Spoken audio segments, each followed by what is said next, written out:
नमस्कार दोस्तों, आज की क्लास में फिर से आपका स्वागत है और आज का हमारा टॉपिक है दोस्तों आर्टिकल 48A। तो चलिए स्टार्ट करते हैं आज की क्लास को। दोस्तों जो आज का आर्टिकल है आर्टिकल 48A, ये ओरिजिनली हमारे कॉन्स्टिट्यूशन में नहीं दिया गया था, इसको ऐड किया गया था 1976 में bye 42nd constitutional amendment act. यानी कि ओरिजिनल कॉन्स्टिट्यूशन में इस आर्टिकल के बारे में कहीं भी नहीं लिखा था। 1976 में हमारे संविधान में संशोधन करके इस आर्टिकल को ऐड किया गया। एंड दोस्तों जो ये आर्टिकल है ये लिबरल इंटेलेक्चुअल प्रिंसिपल पे बेस्ड है। आपको पता है, मैंने स्टार्टिंग की क्लासेस में डिस्कस किया है कि 3 टाइप के प्रिंसिपल्स होते हैं, Gandhian principle, socialistic principle and तीसरा है लिबरल इंटेलेक्चुअल प्रिंसिपल।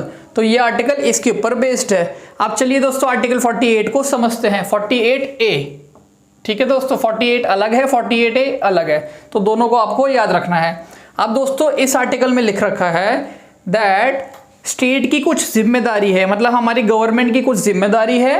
वो जिम्मेदारी क्या है? To protect and improve the environment and to safeguard the forest and wildlife. तो दोस्तों इसमें 3 वर्ड इंपॉर्टेंट हैं, that is environment, forest and wild life.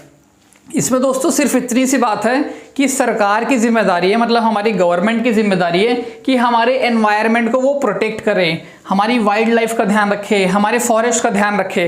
इसलिए दोस्तों इस प्रोविजन को इसमें डाला गया।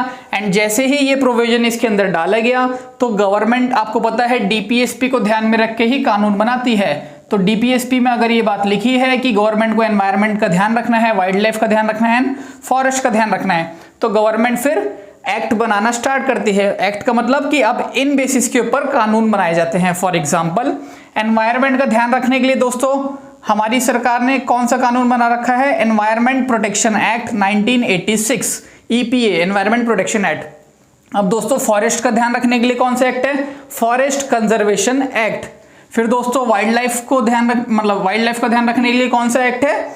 Wild life protection act 1972। आपको दोस्तों ये सारे एक्ट पता होंगे अगर आप यूपीएससी या पीसीएस की तैयारी कर रहे हैं। एंड एसएससी में भी कई बार ऑप्शंस में ये चीजें दे दी जाती हैं।